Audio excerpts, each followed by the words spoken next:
성경 말씀 봅시다. 마태복음 25장 1절부터 13절까지 교독하겠습니다. 25장 1절에 그때에 천국은 마치 등을 들고 신랑을 맞으러 나간 열 처녀와 같다 하리니 그 중에 다섯은 미련하고 다섯은 슬기 있는지라.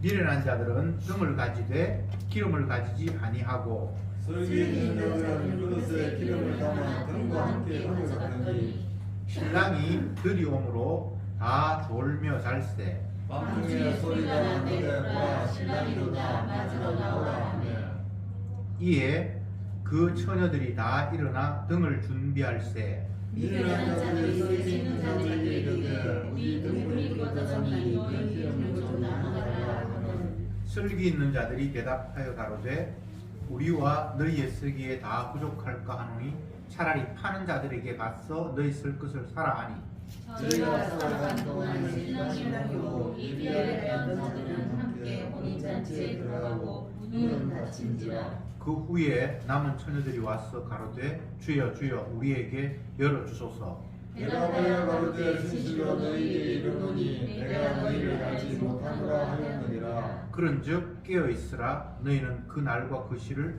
알지 못하느니라. 아멘. 25장의 내용 역시 종말에 대한 이야기가 지속되고 있습니다. 24장부터 25장까지 계속해서 예수님께서 마지막 때의 징조에 대해서 말씀을 연결해서 하시는 내용인데 25장에는 오늘 방금 읽은 열 처녀의 비유가 나오고 그 끝나고 나면 달란트 비유 그리고 양과 염소의 비유 이렇게 세 가지 비유로 예수님이 마지막 때를 설명하고 계십니다. 오늘 그 중에 첫 번째 것 열 처녀의 비유에 대한 말씀입니다. 여기에는 미련한 자와 슬기 있는 자로 나누고 계십니다. 우리가 생각할 때 천국이라고 하면 화려한 환경, 안락함, 편안함, 눈물이 없는 곳 이런 식의 인식을 갖게 되는데 예수님은 천국이 뭐와 같다라고 할 때는 우리의 그런 의식과는 좀 다른 상황이 전개되고 있음을 감잡을 수 있죠. 쉽게 말씀드리면 천국, 하나님의 나라는 뭐뭐와 같다라고 할 때에 주님께서 하나님의 나라를 만들 때 이러이러한 현상이 발생한다. 이걸 주님께서 말씀하시는 겁니다. 사람들은 하나님의 말씀을 주님의 관점에서 말씀하신 것으로 받아들이지 못하고 내 입장에서 하나님의 말씀을 자의적으로 내 좋은 쪽으로 그냥 해석해 버립니다. 그러니까 계속해서 오해가 일어날 수밖에 없어요. 목사님들 몇 명 모여서 신학적인 토론을 하는데 거기에서 제가 하나님의 나라 복음은 예수님이 십자가 지셨다는 것이 복음의 전부입니다 라고 주제를 가지고 이제 얘기를 했어요. 그러니까 한 사람이 질문을 하면서 왜 복음이 십자가만이냐, 십자가 이후에 이미 우리는 부활했고 주님은 우리에게 새 생명의 삶을 요구하고 계시는데 당신은 십자가에 머물러 있는 게 아닌가, 이런 취지로 질문을 했습니다. 시비를 거는 거죠. 난 네 이야기에 동의할 수 없다라는 그런 이야기죠. 이게 왜 그런가 하면 주님은 분명히 십자가를 통해서 다 이뤘다고 말씀하셨는데 우리 입장에서는 십자가가 그렇게 달가운 건 아니에요. 그렇잖아요? 그리고 십자가가 지나고 난 뒤에 부활돼서 이제 새 생명의 삶을 살고 이제는 더 이상 과거로 회귀하지 않는 새 생명이 됐다는 것, 이게 너무나 신나는 일이지 계속 십자가 이야기를 하면 십자가는 하나님의 아들이 처참하게 죽임당하는 현장이 십자가잖아요. 거기에 있는 것에 대해서 불편한 거예요. 모든 인간들이. 그러나 모든 주님의 뜻은 그분이 십자가에서 피 흘림으로 말미암아 아버지 뜻이 완성이 되었다라고 이야기를 하고 있는데, 사람들은 이게 거부감이 오는 거예요. 그 십자가는 얼른 쓱 지나가 버리고 그 이후에 찬란하게 우리는 다시 살아났습니다. 그래서 우리는 새 생명을 살아야 됩니다. 성도는 세상 사람들과 다르게 살아야 됩니다. 그냥 이렇게 이야기하는 것을 즐겨하고 또 그걸 듣는 사람이 기뻐하기 때문에 십자가 복음이 아니라 그들은 부활이 복음인 것 같아요. 전혀 주님의 관점이 아니죠. 제가 이런 말씀 드리는 이유는 하나님의 말씀이 내 좋으라고 주신 말씀이 아니라 그분이 어떤 분인가를 소개하는 내용인데, 우리는 그분이 어떤 것인가에 관심이 없고 전국 하늘나라 그러면 이 땅보다 훨씬 좋은 곳이겠지, 그렇게 하면서 그냥 내 나름대로의 상상의 나래를 막 펴는 거예요. 근데 주님이 말씀하시는 것은 내 상상의 나래와 관계된 것이 아니라 전혀 엉뚱한 식으로 이야기를 해버린단 말이죠. 구약 성경을 보면 이스라엘 백성들이 애굽 땅에서 나와서 광야를 거쳐서 하나님이 약속한 가나안 땅으로 가는데, 하나님이 그들을 출애굽시킨 이유와 그들이 애굽을 떠나면서 생각했던 기대가 달라고 너무 다른 거예요. 마치 천국에 대한 인식이 다르듯이. 그들이 애굽을 탈출해서 이제 가나안까지 바로 가는 것은 아니고 광야길을 거치는데, 광야에 오자마자 원망하고 불평하기 시작을 했습니다. 왜냐? 자기들이 애굽을 떠난 것에 대한 기대와 주님께서 그들을 끄집어낸 이유가 달랐기 때문입니다. 주님은 왜 그들을 끄집어냈죠? 그곳에는 우상이 가득한 곳이기 때문에 그곳에서 빠져나와서 이제 마음껏 내 하나님 여호와를 경배하고 섬겨야 된다라고 하면서 그들을 끄집어내었고, 그 최종적인 목적이 가나안 땅, 너희 조상 아브라함이 살던 땅, 내가 약속했던 그 땅으로 넣겠다라고 주님 말씀하셨는데, 그들의 기대는 하나님 불러내서 마음껏 우상이 없는 하나님을 섬기겠다라는 그런 마음보다는 애굽에서는 종살이하면서 고생했는데 이제 하나님께서 좋은 땅으로 인도한다 그러니까 행복한 날이 펼쳐질 것이다라는 그런 기대와 희망을 가졌는데, 막상 애굽을 나오고 보니까 광야에 아무 먹을 것도 없고 마실 물도 없고, 이거 왜 우리를 끄집어냈습니까 하면서 원망하기 시작했죠. 늘 인간은 이런 입장입니다. 하나님이 무엇을 약속하셨고 무엇을 말씀하셨고 왜 우리를 인도해 가시는지 그분의 입장에서 생각하는 게 아니라 그냥 내 입장에서 좋은 쪽으로만 자꾸 받아들이는 거예요. 그래서 성경을 보면 천국이 있구나, 예수 믿으면 천국 간다며, 천국에는 눈물도 없다는 곳이다, 슬픔도 없고, 그럼 난 그 천국 가야지. 반대로 지옥은 너무나 고통스러운 곳이야, 나는 그 나라 가고 싶진 않아. 그냥 이게 다예요. 근데 주님은 오늘 비유에서 뭐라고 말씀하십니까? 천국은 마치 뭐뭐와 같다 라고 하면서 10명의 처녀가 신랑, 결혼식 할 주인공 신랑을 맞으러 나가는 것과 같다, 이렇게 이야기했습니다. 굉장히 상당하죠. 우리는 환경을 생각했는데, 안락한 환경, 그걸 천국으로 생각했는데 주님은 신랑이 결혼식 하는데 들러리로 처녀들이 10명이 그 신랑을 맞으려고 하는 것과 같다, 이렇게 말씀하심으로 말미암아 사람들의 기대와 희망이 와장창 다 무너지는 그런 상황을 주님께서 의도적으로 연출하셨습니다. 너희들 생각하는 그 천국 지금 크게 오해하고 있어. 그리고 내가 천국을 만드는 이유는 너희들 좋으라고 안락한 환경으로 집어넣으려고 천국 만드는 게 아니야. 그렇게 주님은 말씀을 하시는 겁니다. 천국은 인간의 나라가 아닙니다. 거기는 하나님의 나라예요. 하나님의 아들의 나라예요. 그래서 우리의 입장에서 좋은 환경을 기대하는 것 자체가 그거는 인간의 나라를 자꾸 꿈꾸는 거예요. 하나님의 나라는 우리의 생각과 다릅니다. 예수님이 계속해서 천국을 이야기할 때에 거기에 대해서 이해 못하는 사람들이 시비를 걸면서 질문하는 내용들을 쭉 보면 계속해서 그 천국을 땅의 나라, 내가 가서 살 나라라고 자꾸만 생각하는 거예요. 그래서 부활을 이야기하니까 어떻게 죽어서 부활을 해? 그러면 어떤 사람이 결혼을 했는데 그 남편이 죽었어. 그러니까 둘째 아이가 또 첫 번째 부인하고 또 결혼을 해가지고 이렇게 해가지고 여러 명이 했는데 남자는 다 죽을 뻔했고 부인은 무려 6형제하고 다 관계를 가졌는데 부활하면 그 사람이 첫 번째 부인이냐 두 번째 부인이냐 계속해서 땅의 나라를 생각하면서 하나 나라를 자꾸 대입시키고 이 나라가 그 나라겠지. 이 땅에서 불편한 요소 같은 것들 안 좋은 것들만 제거하고 괜찮은 것들을 몽땅 모아놓은 것이 하나님 나라 아닐까? 자꾸 땅의 나라를 생각을 하고 있는 거예요. 그러니까 천국을 이해를 하지 못하죠. 그럼 천국을 어떻게 이해하는가? 이해하지 마세요. 한 번도 살아본 적이 없는데 천국을 어떻게 이해를 합니까? 부활 한 번도 그 세계를 가본 적도 없는데 자꾸 이 땅에서의 어떤 요소를 가지고 연결해서 그렇지 않을까를 자꾸 추적을 하면서 기대를 하는 거예요. 그때 망상을 가지는 거예요.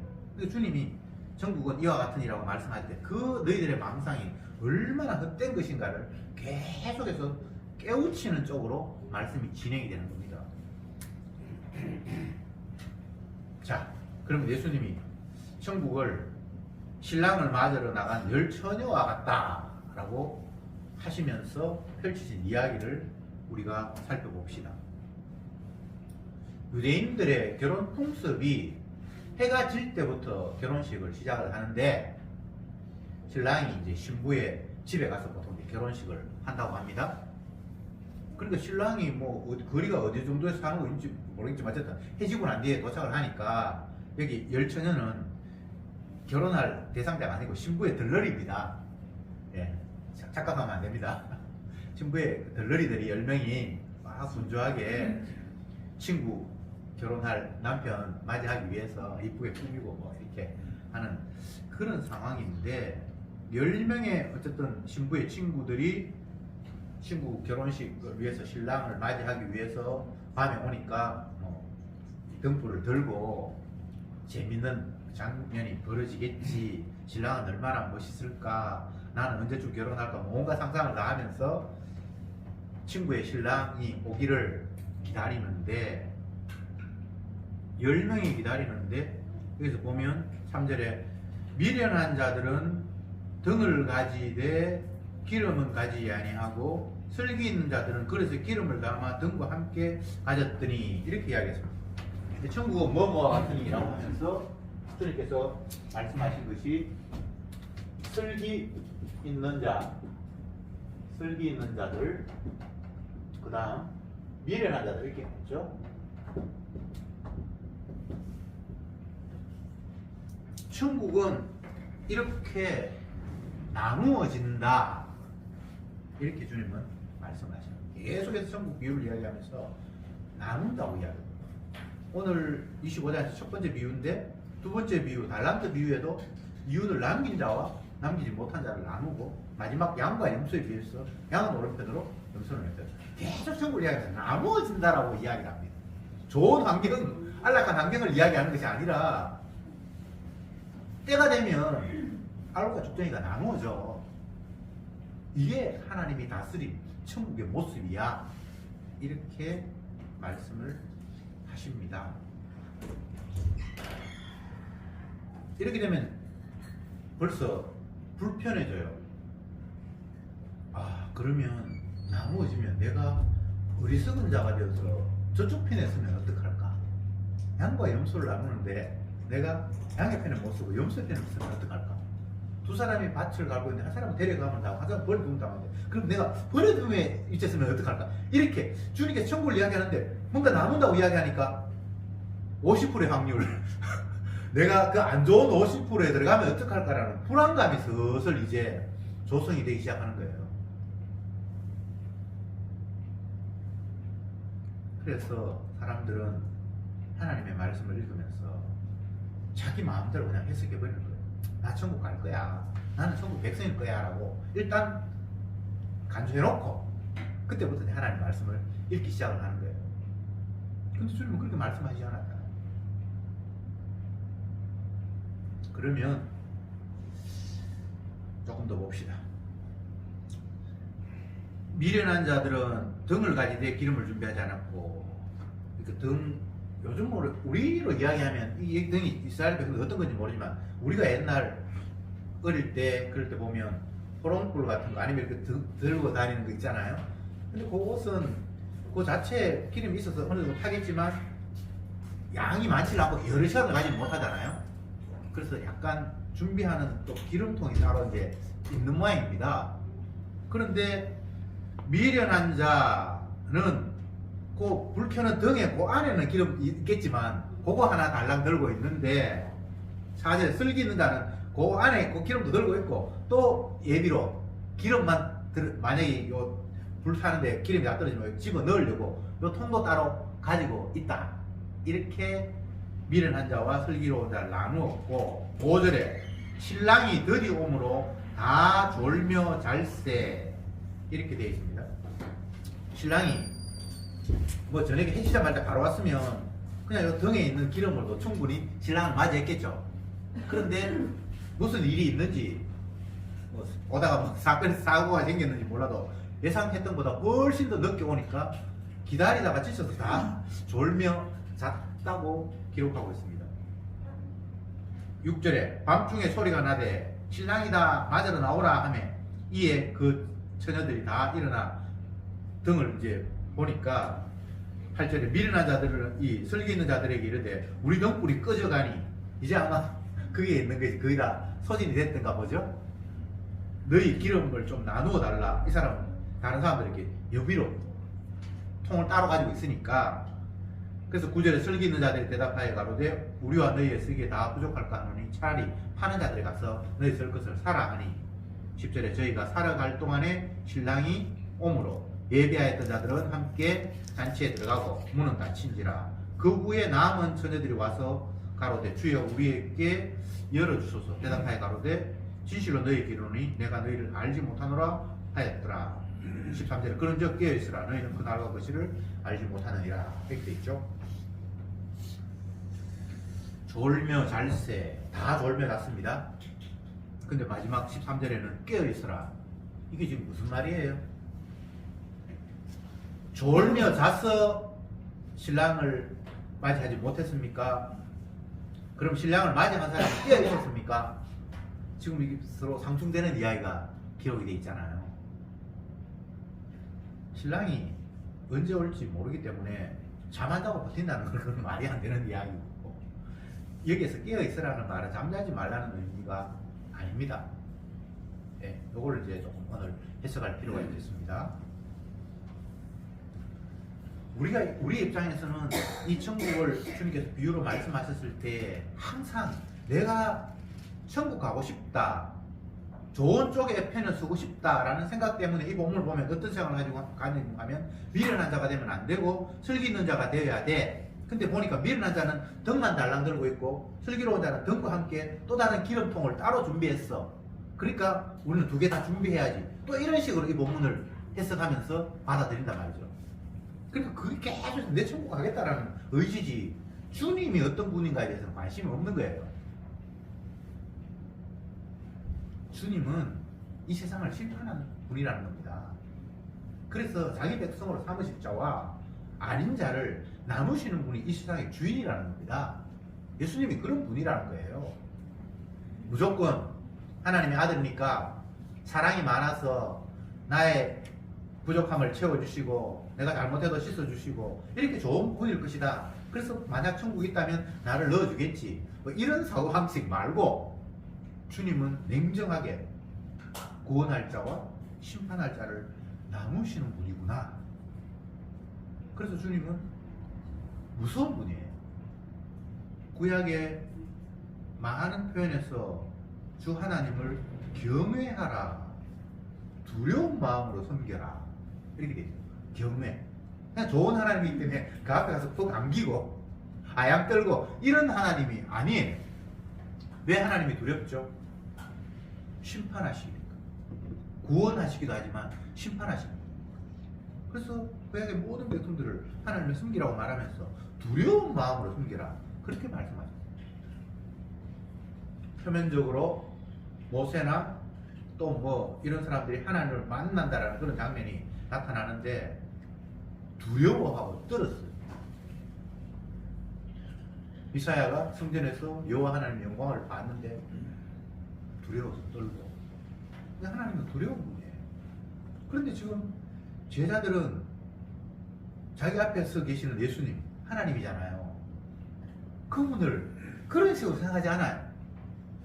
우리하고 똑같이 생겼고 어쨌든 뭐 하나님께서 능력 주셨고 하니까 그 많은 능력을 가지고 나를 잘 보살피시고 만약 천국을 여신다면 우리를 주님의 자리에 한 자리에 넣겠지. 그냥 이런 식의 생각을 하지 이분이 심판하신 분에서 무서운 분이라는 사실을 아무도 생각 못해요. 우리가 예수 믿는다는 것은 어떤 것입니까? 하나님의 말씀 앞에 때로는 두렵고 떨리는 마음, 때로는 감격하고 기뻐하고 감사하는 마음, 이런 것들이 다 있어야 되는데 대부분의 경우에는 두렵고 떨림이 사실은 없어요. 그냥 제자들이 예수님 대하듯이 편하게 주님께서 사랑 많으시니까 이것도 봐주시고 이것도 봐주시고 하겠지. 그냥 이런 식의 생각만 하지 주님이 냉철하게 심판할 자와 구원할 자를 나누신다. 그리고 그 심판은 영원한 형벌이다. 이렇게 수없이 말씀을 하시는데도 불구하고 우리는 그냥 주님을 평범하게 사랑 많은 분이니까 이렇게만 생각을 하면서 그냥 내 마음 편한 식으로 멋대로 그냥 이해를 해버리는 거예요. 성경에 심판에 대한 말씀이 얼마나 많습니까? 그런데 그걸 그냥 쓱 지나가 버려요. 두렵고 떨리는 그런 마음이 없는 것 같아요. 우리가 두렵고 떨리는 거는 내 통장에 돈이 점점 줄어들고 이게 두렵고 떨려요. 병원에 갔는데 뭐가 좀 안 좋은 게 있더라. 그건 두렵고 떨려요. 그런데 정말 세상을 천국과 지옥으로 나누시는 그분을 두려워하는 그런 마음이 없어요. 이게 과연 신앙생활이 맞나? 제가 여러분이 공포를 주는 게 아니고 오늘 본문에 나타난 예수님과 제 아들의 대화 속에 제 아들이 이러하다는 거예요. 근데 이것은 제 아들의 독특함이 아니라 이 땅의 모든 인간들의 보편성을 제 아들이 지금 보여주고 있는 거예요. 하나님 말씀 앞에 두렵고 떨림 그런 게 없어요. 천국, 좋은 나라 가야지. 그 나라는 얼마나 화려할까? 그 나라에는 모기 같은 거 없을 거야. 아마 불면증 같은 것도 없을 거예요. 계속해서 땅의 나라의 연장으로서 하나님의 나라를 상상하고 있는 거예요. 근데 주님 보니까 전혀 그런 식으로 말씀하지 않았어요. 천국, 너희들이 천국 가려고 생각하고 있어? 내가 다스리는 나라가 내가 통치함이 그게 지금 하나님의 나라인데 거기에는 미련한 자는 못 들어가. 설기 있는 자만 들어가. 설기 있는 자가 되기 위해서 준비하라는 이런 이야기를 흥행하고 있는 게 아닙니다. 그냥 나눈다는 거예요. 두 사람이 밭을 갈고 있는데 한 사람은 매를 감을 당하고 한 사람은 버리둠을 당하고 두 여자가 매를 갈고 있는데 한 사람은 대레 감을 당하고 한 사람은 버리둠을 당하고 이건 뭘 준비하라는 이야기가 아닙니다. 주님이 자기 기쁘신 뜻대로 건질 자 건지고 아닌 자는 심판하시는 것이 주님의 일하심의 방식이라는 겁니다. 그런데 우리는 계속 준비해서 좋은 쪽으로 가려고 하잖아요. 이것 자체가 잘못된 거예요. 뭘 좋고 말고의 문제가 아니에요. 주님의 사랑을 보여주기 위해서 십자가의 의미를 보여주기 위해서 심판과 구원이 같이 주님의 능력 속에서 파생이 되는 겁니다. 이게 하나님의 일하심이고 이게 하나님의 나라의 모습이라는 거예요.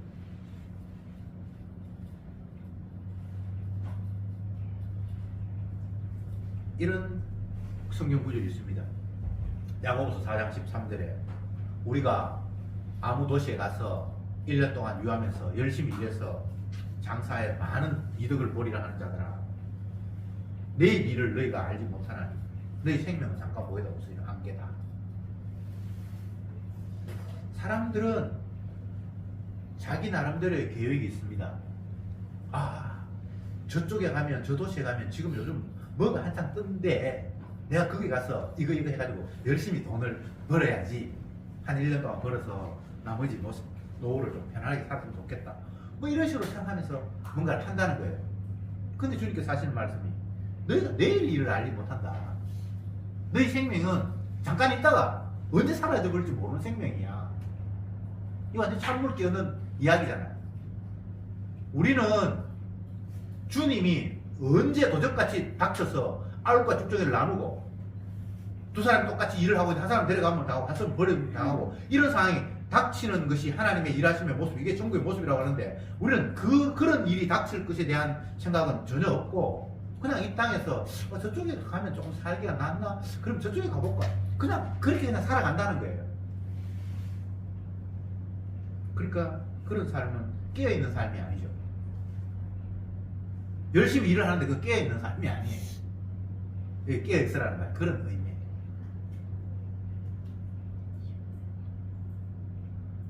주님이 말씀하신, 약속하신, 다른 말로 하면 언약하신 내용들은 현실로 때가 되면 이루어질 일들이잖아요. 그런데 우리는 그 현실로 별로 생각하지 않고 이거 뭐 언제 한번 오겠지. 그냥 그건 굉장히 먼 미래 이야기로 남의 이야기처럼 그냥 넘겨놓고 내 현실이 지금 또 다른 하나님이 언약하신 그 내용 말고 다른 현실을 내가 지금 구축하고 있는 거예요. 지금 제 아들의 모습이 그 모습이고 이 땅에 살아가는 인간들이 그렇다라고 주님은 제 아들을 불러서 고발하고 계시는 거예요.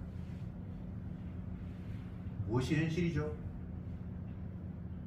이 땅에서 눈치 빠르게 소식, 정보 들어서 남들보다 한 발 먼저 이익을 찾는 곳으로 달려간다. 그게 내 살아가는 삶의 방식이다. 이 세상 사람들이 다 그걸 추구하고 있어요. 너 그 소식 들었나? 어디 그린벨트 풀린대. 뭐 비트코인 요즘 뭐 괜찮대. 또 정치 뭐 이런 걸 보면 지금 현재 인도가 아직은 미약한 것 같은데 인재도 많고 자원도 많고 땅도 넓고 몇 년 안에 아마 그들이 이 세상을 지배할 거야. 앞으로 영어 배우고 중국어 배우기 이전에 인도 배우면 좋을 거야. 뭐 이런 식으로 우리의 주변에 벌어지는 환경을 통해서 나의 미래를 준비하고 그걸 위해서 달려가는 모습. 그건 주님이 언약하신 내용은 아니잖아요. 하나님이 중국이 뜬다고 성경에 약속하신 적이 있습니까?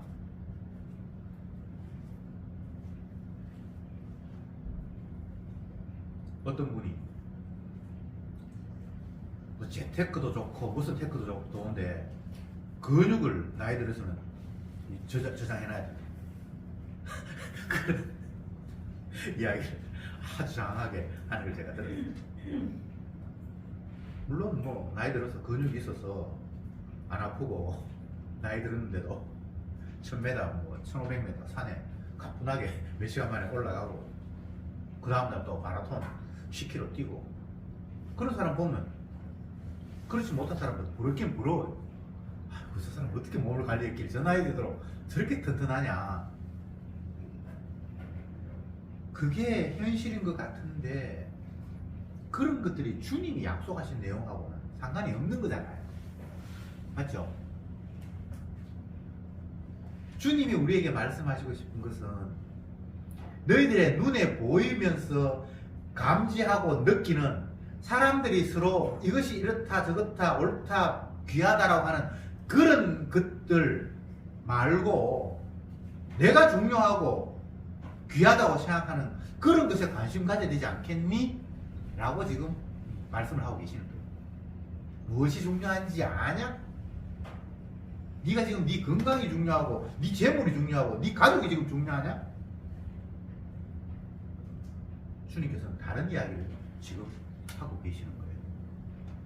그래서 깨어있다라는 말은 하나님의 말씀이 현실이라고 늘 자각하며 살아가는 사람이 깨어있는 사람이에요. 잠시 보이다가 없어지는 이것이 현실이 전부라고 생각하면서 살아가는 사람은 미련한 사람이고, 이 눈에 보이는, 당장 보이는 거 이거 말고, 지금 여기서 미련하다, 슬기롭다고 했는데 신랑이 일찍 왔으면 반대가 됐을 거예요. 그냥 돈 하나 들더니 그것도 예비돼가지고 하나 갖고 있는 게 웃기잖아요. 그렇지 않습니까? 분명히 신랑이 더디 오는 것, 한참 기다리는데 다 졸매 잣대 오는 게 통상적으로 예상하지 못한 일이에요. 있을 수 없는 일. 그냥 해지면 신랑이 가까이 다 그냥 오는 게 통상적이에요. 그게 일상적이잖아요. 그러니까 그 평범한 일, 그냥 일상적인 일을 일상적으로 살아가는 일이 시상적으로 보면 현명하고 지혜로운 거지, 몇 프로 될지도 모르는 그 만약의 일을 뭔가를 위해서 또 하나 가지고 있다는 거, 이거는 뭔가 좀 센스가 없는 일이에요. 어떤 사람이 여행을 가면서 하루 여행을 가는데 트렁크 큰 가방, 비행기에 실는 그런 걸 3개를 준비하는 거예요. 그래서 야, 너 어디 뭐 한 달 어디 살러 가냐? 그러니까 아니라고. 여행 가면 이것도 필요하고 저것도 필요하고 5만 걸 다 짐을 사는 사람이 있어요. 그게 슬기로운 사람입니까? 우리가 볼 때 그거는 반대잖아요. 자, 여기서 지금 예수님께서 천국을 이야기하면서 슬기로운 자와 지혜 있는 자 이렇게 나누는데, 이 5대 5입니다. 성경은.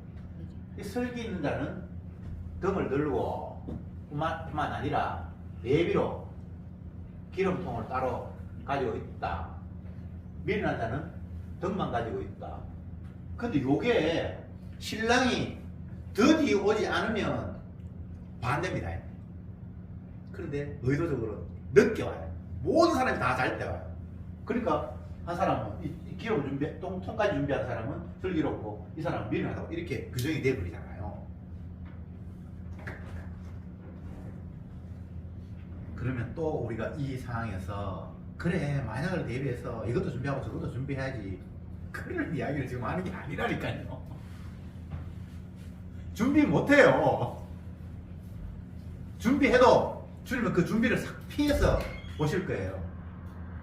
그러니까 우리가 준비할 수 있는 게 아니라, 너희들이 천국 갈 거를 생각하지 말고 내가 도대체 어떤 일을 왜 하는지 관심 좀 기울여. 그걸 주님께서 말씀하시는 거예요. 주를 사랑하지 않는 자는 저주를 받을지어다. 사도 바울이 편지하면서, 어느 교회 편지하면서 그렇게 했어요. 천국을 아무리 고대하고 기도해도 주님한테 관심이 없으면 그건 상관이 없는 이야기예요. 물론 뭐 주님을 좋아하고 싶다고 해서 좋아지는 건 아니고요. 그 말씀을 보면서 이분이 세상을 만드셨구나, 이분이 이렇게 운영해 가시는구나, 하나님이 기뻐하시는, 이렇게 알고 독전에 나누는구나. 그냥 하나님이 하시는 일 앞에 그냥 성도는 그냥 아멘, 예스, 예스. 이거 내가 생각해봤더니 주님께서 이렇게 하시는구나. 그냥 그게 신비롭고 그냥 좋은 거예요. 놀라운 거예요. 그래서 이분은 창조주지, 피조물하고 수준이 다르네. 그냥 이렇게 되는 거예요. 나는 의인을 부르고 오지 않아요. 죄인을 부르러 왔다. 이게 인간의 관점에서는 말도 안 되는 소리잖아요.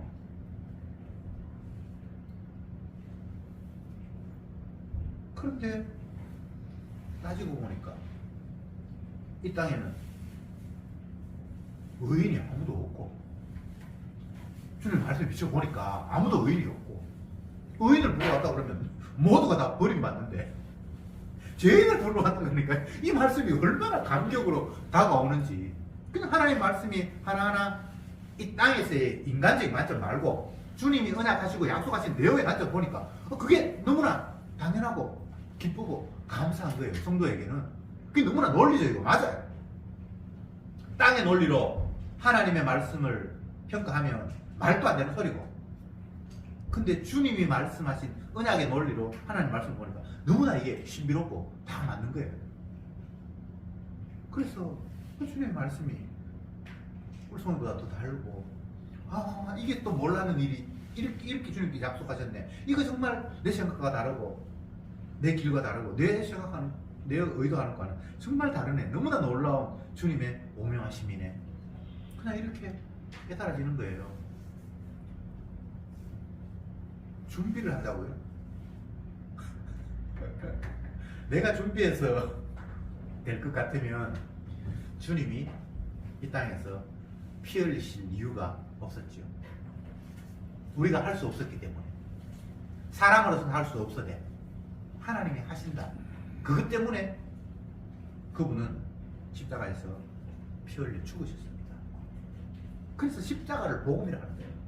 다른 게 복음이 아니고, 다른 것으로는 우리를 죄 씻거나 구원할 수가 없어요. 그 아들 예수의 피가 우리를 모든 죄에서 깨끗게 하지, 다른 방법으로는 우리가 어떻게 할 방법이 없어요. 구원이라는 게 있을 수가 없어요. 지금 예수님이 이 마태복음 25장에서 천국 비유를 이야기하실 때에는 십자가 지시기 3일 전에, 이제 이틀 후에 26장에 가면 이틀 후는 6월절이라 이렇게 얘기하고, 6월절 예수님 돌아가시거든요. 예수님 지금 돌아가시기 3일 전에 지금 하시는 이야기예요. 자기 죽음 지금 이야기하려고 이런 이야기를 쫙 깔아놓은 거예요. 천국 좋은 나라 맞지? 근데 너희들 뭐 준비해서 간다고 웃기는 소리 하지 마. 내가 네 죄를 위해서 죽어야만 천국이 가능한 거야. 지금 그 이야기를 주님 하시고 싶어서 이런 이야기를 지금 바탕에 깔고 있는 거예요. 그런데 여기에 십자가 주님이 죽어야 된다는 거 안 나오고, 아 나는 슬기로운 처녀가 돼야 되니까 등도 준비하고 기름도 준비하고, 뭐 기름은 성령이고 뭐 온갖 이야기를 다 해요. 그러면 그거 준비하면 주님이 십자가 안 돌아가셔도 천국 갑니까? 말도 안 되는 소리잖아요. 준비 못 합니다. 준비는 예수님이 하세요.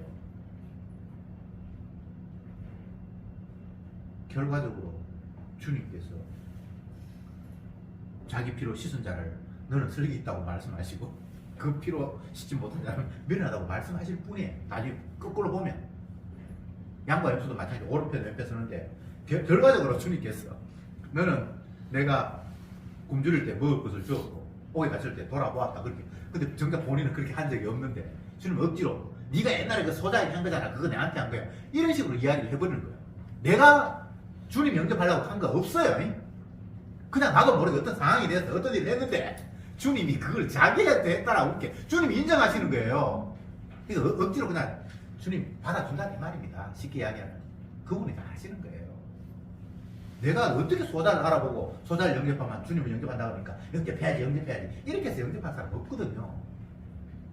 그냥 살아가는데 어떤 상황이 닥쳐서 할 수밖에 없는 상황이 오고, 근데 나중에 그걸 주님께서 네가 나한테 했다라고 그렇게 인정을 하니까 내가 얼마나 왕성한지. 나는 전혀 그런 의도도 아니었는데 주님 그렇게 받아들이고 해석한다 이 말입니다. 너 나를 위해서 했잖아. 주님 나 주님이 한 거 진짜 없는데요. 뭔가 지금 다른 사람하고 오해한 거 아닙니까? 착각한 거 아닙니까? 이런 고백이 뒤에 나오잖아요. 나는 한 게 없습니다라고.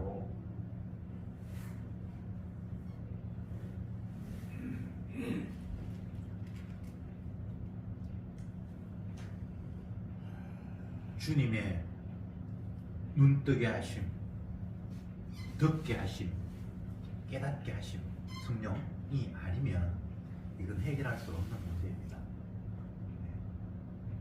제가 여러 번 강조합니다만 출애굽한 이스라엘인들이 광야 40년을 생활하면서 엄청난 주님의 능력을 체험하고 맛보았잖아요. 그런데도 주님께서 깨닫는 마음과 보는 눈과 듣는 귀를 주시지 않았더라. 신약으로 이야기하면 성령이 오기 전에 그냥 모르는 거예요. 그게 예수님의 제자들이 아직 성령이 오기 전에는 예수님을 두려움의 대상으로 생각하지도 못했어요. 오히려 세상 권력이 두려웠죠. 예수님이 하나님 아들이라고 그러면 그분이 이제 왕이 되면 천국이 이루어질 것이고, 우리는 그분이 제자니까 한 자리 차지하겠지. 그냥 땅의 연장으로 하나님 나라를 그냥 생각을 하고 하나님을 그냥 생각을 했는데, 그러니까 하나님이 두려운 게 없잖아요.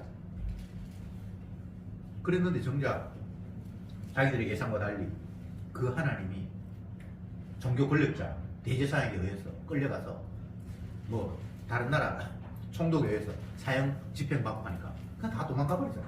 세상 권력이 두렵지. 진짜 알로가 죽기를 나누시는 그 하나님을 두려워할 줄 몰랐어요. 성령이 오기 전에.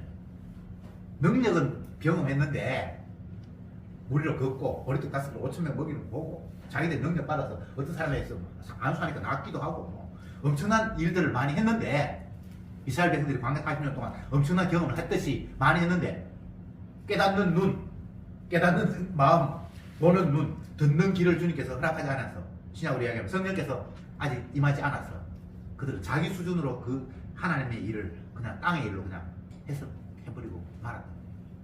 아, 그분이 머리떡 5개로 5,000명 먹이면 앞으로 이 세상에 하나님 나라 안에는 굶어 죽은 사람은 없겠구나. 뭐 이런 식으로.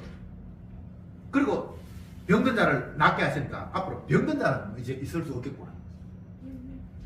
그게 예수님이 자기의 살과 피를 흘려서 몸을 찢어서 십자가에 죽어서 그들의 허물을 덮는다라는 것이 전혀 감도 못 잡고 능력 많으신 저분 따라다니면 나는 이제 모든 거 해결되는 거야라는 이런 육의 생각 말고는 영적으로 주님을 바라보지 못했던 겁니다. 제가 성경 해석을 계속 이야기를 하는데 해석이라는 게 사실은 안 되는 거예요. 주님의 은혜가 깨달아져야만 거기에서 십자가의 의미가 발견되지. 이 문장을 아무리 해석해 보세요. 주님 깨닫게 하지 못하면 여기는 십자가가 안 나옵니다. 주님의 죽음이 안 나와요. 근데 모든 성경은 다 주님의 자기 죽음을 깔고 있거든요. 사람으로서 할 수 없다. 내가 해야 된다.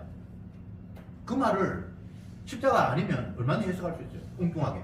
아, 우리는 능력이 부족하니까 안 되지만 주님이 능력 많이 하면 내용은 얘기 되죠. 근데 거기서 내가 한다는 말이 내가 죽어야 된다 이 말이 십자가 져야 된다는 말이거든요. 그게 다 십자가 이야기거든요. 그러니까 다 이루었다라는 말이 되기 이전에는 그 다 이루음을 계속해서 겨냥한 이야기란 말이죠. 창세기부터 하나님의 형상으로 아담을 만들었어요. 신약에 가면 그 하나님의 형상이 예수래요. 예수를 위해서 아담이 태어난 거예요. 예수의 죽음의 의미를 보여주기 위해서 이 땅에 모든 걸 창조하신 거예요. 모두가 다 십자가를 바탕으로 해서 무엇 하나하나가 다 출발이 되고 마지막 끝이 나도록 주님께서 그렇게 약속을 하셨어요. 그러니까 십자가 외에는 다른 이야기를 할 수가 없죠. 부활이 멋있다고요? 그건 십자가 중심으로 생각하는 부활이 아니에요. 엉터리 부활이에요. 지 나름대로 환상, 마치 천국을 지 나름대로 환상을 가지며 생각하듯이 부활도 복음이잖아. 성도의 새 생명도 복음이야. 그거 다 복음 아닙니다. 십자가의 죽음을 거치지 않으면 모든 것들이 다 거짓말이에요.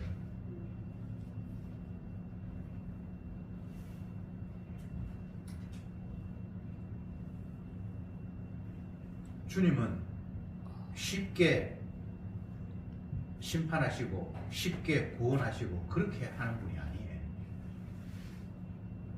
자기의 모든 것을 다 걸고 생명을 다 걸고 알과 정의를 나누시는 분입니다.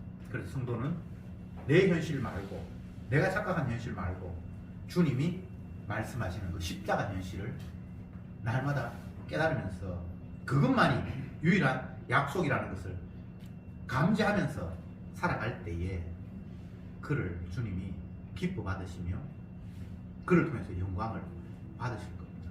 기도합시다. 주님 감사합니다. 오늘 이 시간도 다시금 천국의 모습이 내가 들어가야 할 아름다운 나라가 아니라 주님이 자기 피로 이루실 나라라는 사실을 깨닫게 하시니 참으로 감사합니다. 제발 가짜 현실,